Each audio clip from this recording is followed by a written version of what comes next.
In my chapter on building an enduring environmental movement, I make the claim that environmental movement would actually be better off if it stopped treating itself like a political special interest, fighting coal power plants or dams, always on the defensive.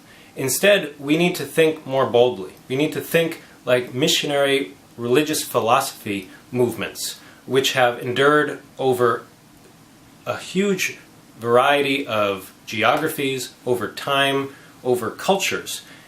We need to first incorporate an ecological philosophy, something much bolder that grounds us as a movement, incorporating a deeper understanding of man's meaning on this planet, something as simple as we are here to help restore the planet and nurture the planet.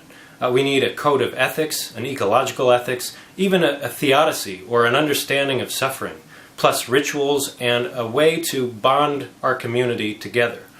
Second, we need to take that ecological philosophy and spread it.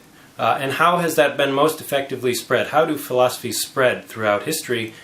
Missionary movements have shown that social service providers are very effective, whether we're talking about Catholic schools or Shriner hospitals or Mormon missions going door to door and pulling in new members to their community.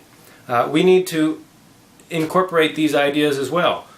Eco-homeless shelters, eco-schools, even eco-clinics where a patient who has diabetes might be treated with the insulin he needs, but also be required to pay in hours of work back to the community. For example, 5 hours in the community garden, where he not only helps to grow food for the eco-clinic cafeteria, healthy, sustainable, local food, but also rebuilds his relationship with the planet, with healthy food, and gets some exercise in the process. Maybe another 5 hours of work in the cafeteria, where he's learning to cook healthy food, connecting with other community members who are also trying to improve their health sustainably, and really get a better understanding of what healthy, sustainable living looks like.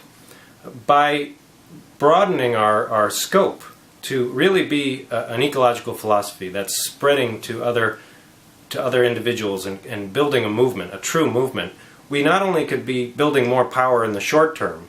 The Quakers, for example, have a small number of adherents, but have been a powerful force in the abolition movement, in the civil rights movement, in the global peace movement today.